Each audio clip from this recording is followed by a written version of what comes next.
Next, Bayonetta 3 is out in October, and it's got a mode to make the game less sexy. Yeah, baby. Platinum Games will let you cover up the butts and tits. Why would you want to? Yes. The second half of Nintendo's 2022 Switch release lineup continues to come into focus.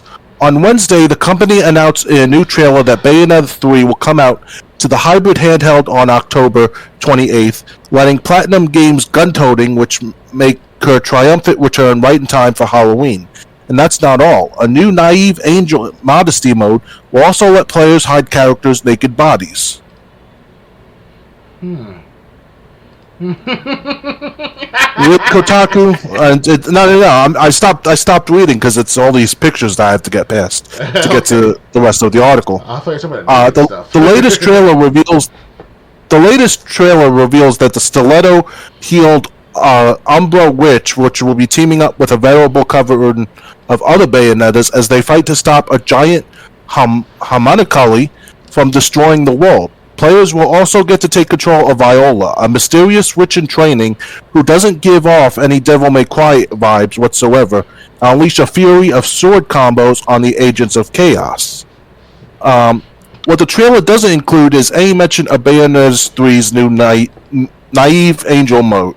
Angle mode. Okay.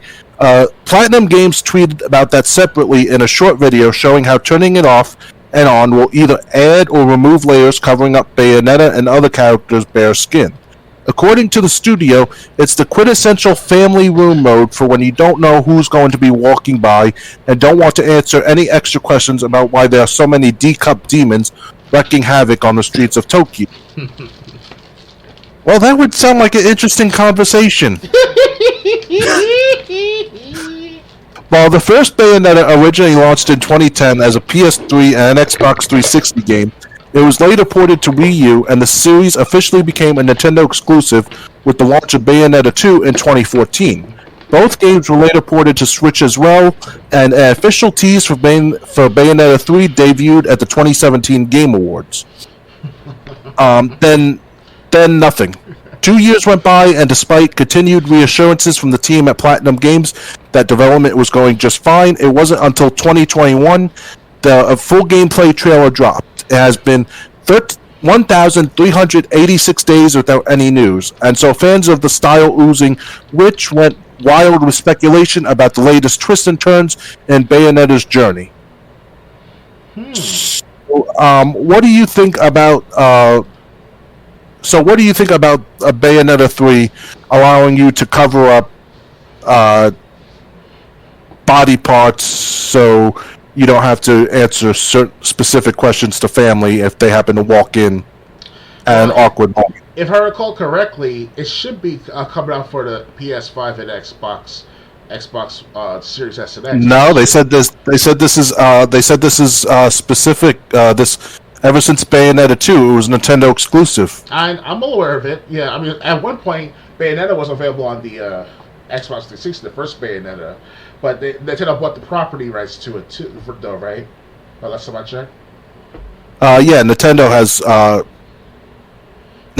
has the exclusive rights to it since 2014. Oh, that sucks. Because, in the Switch, when you think of the Switch, you think about kids playing that system, not adults. But what I found out later on, years later that is, after the Nintendo Switch came out, that there are older adults, like 30, 40, even 50 years old, playing Nintendo Switch system. Sure, it's a game that you can play either on the go or at home. Okay, well, I'm well aware of the Nintendo Switch, of course, but I'm just saying the fact that when we think of Bayonetta, we're thinking about like that, like I was like, we were kids when it came out. With the first impression of when I saw Bayonetta, I was like, oh wow, she's all woman, all right, I want no 6-year-old to look at these play this game. I'm sorry, man, because Bayonetta, she's an Amazon tall person of a woman, it's some of that's how overwhelmed you. It'd be overwhelming at times to play that, and all of a sudden when it goes to another, Daddy, what are you still playing Bayonetta for? Like, get out of your son. If I ever had a son before, yes, but yes, I'm going crazy right now because of Bayonetta. I'm still distracted by that whatever that noise was that you made. What? Like No, the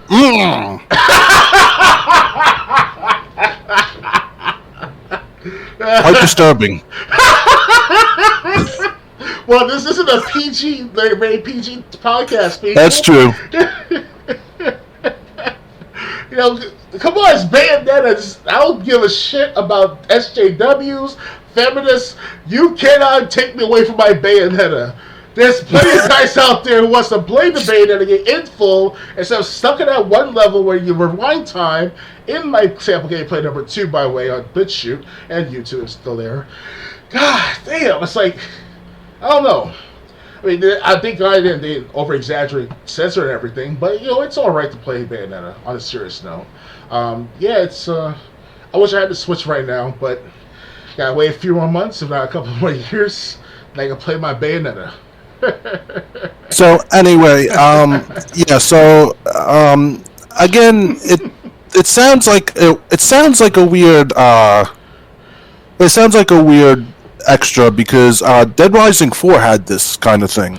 Dead Rising 4 had like a My Bloody Valentine DLC. What did that DLC do? It gave the screen a blood tint, but all the zombies were wearing like duck masks. Okay. If you had the DLC activated. If you didn't have the DLC activated, there was no blood tint and the zombies looked completely normal. So Bayonetta, you know, I mean, I guess they're just trying to keep parents from upsetting parents by sneaking it to their kids. Yeah. What Bayonetta could be, or Bayonetta is. Nintendo made a good move at the same time a bad move of having exclusive rights to Bayonetta, because now it's like, you know, what we have to understand. Nintendo is a family-friendly type of business for how many decades prior to all these violent video games we see after Nintendo 64 and beyond. And you know, yes, we're kids back then. We're now adults. You know, it's something where it's like, you know, trying to put exclusively on Nintendo Switch is a bad move, because now the guys like who invest so much time and effort buying the Xbox One, the PS4, PS5, and Xbox Series X and S, have all that money and time put into it. Now it's like you want us to be to buy the Switch, and it's like, God, what's wrong with these worlds of mind? You know, like that type of feeling. So it's like, you know, it sucks, you know. Yeah. So anyway, if you're scared about playing Bayonetta because of the sexual nature of the game, You must have heard us talking about Bayonetta 3. if you're scared about playing the sexual nature of the game, about parents walking in, there'll be this DLC to keep everyone covered. Well, if this should be an option, ahead. though. This should be an option. If they it is optional. Okay, perfect. All right, I'm all in. All right, so my point is that Bayonetta is a good game. It can suck at times with certain gameplay aspects, because you're stuck between I'm on this boss level in the first Bayonetta game where you have to like rewind time every so often in order to get up to the top platform and do hits and attacks, and it took me about 15 minutes to do everything back and forth. I only got like about not even a third of the boss's health done. You know, it was cut by a third. That's about it over a 15-minute time period. And I was like, I can't do this shit. I need to focus for another hour for this stuff. And it's like, of course, I can look it up on YouTube and stuff like that, but where's the fun in all that? That's what was so interesting back with Bayonetta back in 2009, because they were over-exaggerating with the sexuality. I mean, but prior to the 2010s, sex sells. You know, sex is all over the magazines, TV, you know, maybe even radio. I don't know the details of the matter, but it was everywhere. And you know, of course, me personally myself, I'm not like a Chad or fucking like you know buff up dude or whatever. But you know, I see what I see, and it's like, you know, you can't escape from that. I mean, of course, you can reduce it down for the Nintendo Switch as an option and put parental controls behind the matter. But in the end, the kid's gonna find out. They're gonna have their first of everything, and then that's it. You know, it's game over. You know, Right. So yeah, I'm done. Ready to move on? Yes, I'm done. Excuse me Okay. for my behavior a little bit early to some extent. SJWs. Move on. Yep. All right. This next article you sent me. Video game players show increased brain activity, decision-making skills. Study says. Let me get. People who play video games have more activity in certain parts of their brains than those who don't. And new studies suggest video games could be used to teach better decision-making skills. Researchers at Georgia State University looked at 47 college-age participants for the study, 28 video game players and 19 non-players. Using functional magnetic resonance imaging, researchers found that video game players had enhanced activity in key regions of the brain and superior sensory-motor decision-making skills. Recorded. Sorry about that. Oh, sorry about that, James. That was my aunt.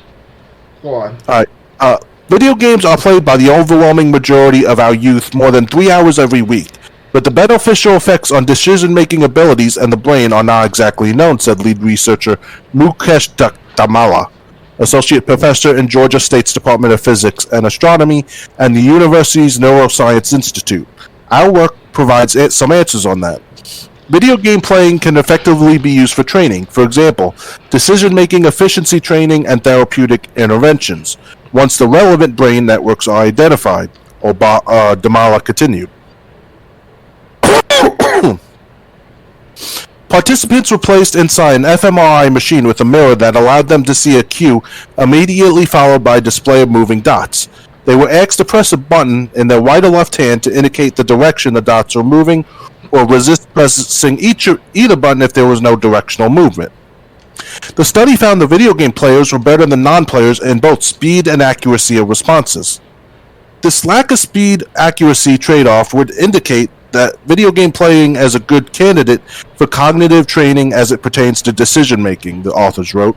The findings were detailed in a paper called Video Game Players Have Improved Decision-Making Abilities and Enhanced Brain Activities and published in the Neuroimage Reports Journal.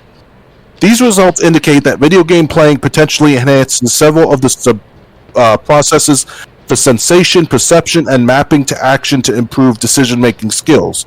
These findings began to illuminate how video game playing alters the brain in order to improve task performance and their potential implications for increasing task-specific activity. That's the end of the article. Since you suggested this one, I'll let you respond say what you have to say about this article first. Well, obviously, most of the people who watch our content on the internet are pretty much gamers, and to those who are over a certain age, you start to realize that after a certain age, like 30, 25 years old, you are at your plateau of your cognitive abilities, and it starts to flatline after a while. But before 25 years old, if you built gamers from the ground up, like it's sort of like 5, 6, 7 years old, of them giving them, like, have them read books first. Like, because what happens is that you first read books, so you first start to have them read newspapers, you first start to speak their words, they matter back and forth, have repetition over and over, and then put little games in there. It creates this heightened responses. Like, it just makes things. I'm no scientist or actual science expert of cognitive abilities, but from what I realized, you can tell from my video games too that I play on my channel. Recently, I uploaded the Halo two-player, double kill thing with the Warthog enough from a distance of a rocket launcher. It wasn't locked on target. I shot that from a distance, and it connected with destroying everything with those two players. So that's not some coincidence. That's from constant repetition, and that ability can come into play at certain things during wartime, during playing chess or playing basketball. I may not be the best player in all these aspects of sports and entertainment, but it's how it gives you that edge, it gives you that feeling after a while. So it all depends on the person of each person. But if you want to bring certain people into Congress of like, let me say Congress, certain people in the politics, certain people in sports and entertainment, stuff like that. You gotta find the best of the best. In order to be the best, you have to practice at being the best. You got to keep at it over and over. So, in layman terms, or at least my point, share with the article earlier this week with you, Triple J, and to the audience as well, is that anything can happen if you put your mind to it, and if you don't utilize what you get from video games, what's the point after a while? So it's I know I should read further into the article itself. I will admit that personally myself, it caught my eye because I've been reading articles after articles for how many years, talking about video games are not as violent. Make people violent, really. It depends on the circumstances of their life, lack of jobs, lack of food, clothing, shelter. That's where desperation hits. That's one example. Then also, the media, they're telling the public that these gamers don't know when to calm down and don't commit mass murder or whatever. That's what's going on with the mantra for a few years now, easily. Especially since Columbine. Well, that was like, we found out that these guys were playing a lot of video games. But you can't blame just games alone. This is also a parent's fault too. So it's kind of like, we're being dumbed down little by little, but at the same time we also increase in other aspects of our life too. We're not having the best life like our parents did, going out there traveling the world and exploring and meeting different people, whatever. But now we got the internet, you don't really have to have that constant quality of life like that. It's different. It's a different dynamic now. So it's like, it's all about, cognitive abilities being put in play for everyday living. And if most of the gamers out there don't understand our form of content or our own form of entertainment, if you want to call it like that, then that's a problem on their end for not understanding what their surroundings. So just want to say that, just keep having critical thinking skills to the best of your ability. So, yeah. Okay. When you sent me this report, it reminds me of other studies I heard. This was like years ago. This was maybe 15, 20 years ago. Of studies that say that games could be a good way of preventing Alzheimer's disease. Because what most people don't know about Alzheimer's, one of the causes is a relaxed brain, where you don't use your brain, where you basically stop using your brain, and over a prolonged period of time, it's like your muscles. You stop using your legs are eventually not going to work when you want them to. The brain is the same thing. If you're not using your brain, it's eventually could lead to someone having Alzheimer's as one of the causes. And they said the best way to combat Alzheimer's basically is to prevent it, and the best way to prevent it is playing video games. Now, I'm not saying any video game would work, but games like Brain Age, which is all about riddles and teasing your brain, or crossword puzzles that makes you actually think. Anything that makes you actually think would be a good way to combat Alzheimer's, is what they said. Brain Age, that's a quiz game. I bet any quiz game would work, even Jeopardy. So video games, it's a shame that a lot of the detriments get a lot of spotlight, but not the benefits. It feels like there's a lot more benefits than there is detriment. Oh, yeah. Ready to move on? I also want to say, too, about the cognition abilities at first, as you develop in video games. It also can turn into a form of an ESP. And obviously, ESP stands for extrasensory perception. Extrasensory perception. And, it can be a very good moment of alertness and highness in a matter of what's going on around you. Because I will admit this though, I live surrounded by in a dangerous neighborhood, and in my part of where I live, we have our own tennis courts, such and such. We have our own recreation room, greedy room, and stuff like that. So it's not some rinky-dink, ghetto or trailer park, whatever to call it. So it's like, it. I know this. I'm trying to. I know I'm trying to connect apples to a broccoli tree, whatever. Something that's a broccoli stalk, whatever. But it's still nice to have that with you with that critical thinking. Make sure that avoid trouble, avoid conflict, and when conflict arises, that's when you improvise. So that's what I wanted to say. So yeah, keep gaming, gamers. All right, ready to move on? Yes. Okay. Next,